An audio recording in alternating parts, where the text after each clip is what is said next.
Hello and welcome back to the channel. In today's video, I'll be giving you guys 5 beginner tips to help you out on your journey through Salt and Sacrifice. These will be beginner tips, so hopefully these guys help you.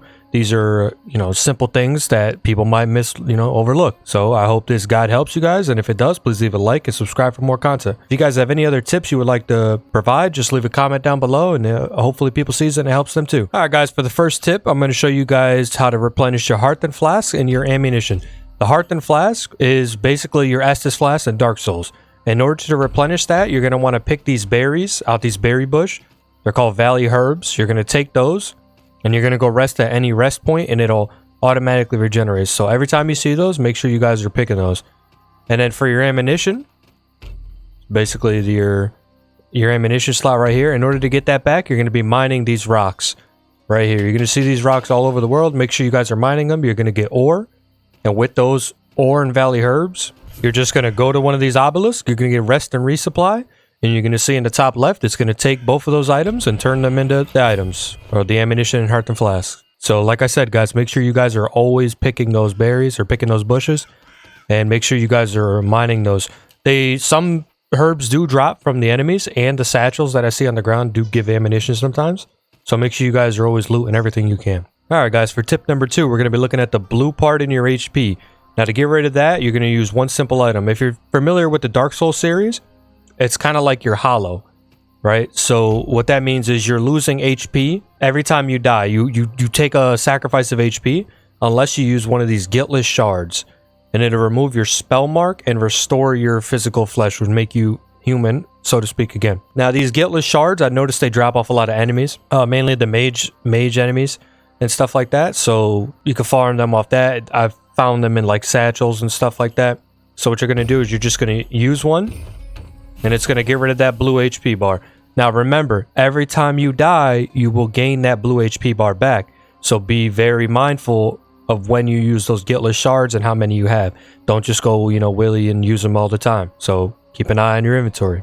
Alright, for tip number 3, make sure you guys are refarming the mages you've already fought. Sometimes you'll fight the mage and you don't get every item you need. As you can see here, I'm missing a burning heart for my staff. Now you can refight those mages to get the burning heart. So don't try to progress forward, don't make yourself struggle, die a lot. Just refight older stuff and power yourself up. Now to go fight older mages, all you're going to do is go to their area where they first found them. So as you can see, here's the fire pyromancy or pyromancy mage. And all you're going to do is keep attacking them, follow that shadow similar to when you first fought them, keep autoing them, and eventually you're going to go to a boss fight. Alright, with this is my 4th tip. So when you're fighting the mages, if you're struggling a little bit, the enemy mobs, except for the own mage's minions, will attack them. And they do a lot of damage. So if you can somehow kite some enemies to the mage, you will be able to easily, get some damage in on the mage. If you guys are really struggling, like I said, just use that. Alright guys, for the 5th and final tip, make sure you are spending your salt and your silver. Alright, I know a lot of you guys out there are probably just dying and losing all that experience you gained, all that salt, and all that silver. You lose half your silver when you die, and you lose your salt drops to the ground and you have to go retrieve it. And if you don't go retrieve it and you die again, you lose it all. So make sure you guys are coming up here. Make sure you guys are coming up here and leveling up and using all that salt to level up. And with your silver, you're just going to spend it at the merchant right here.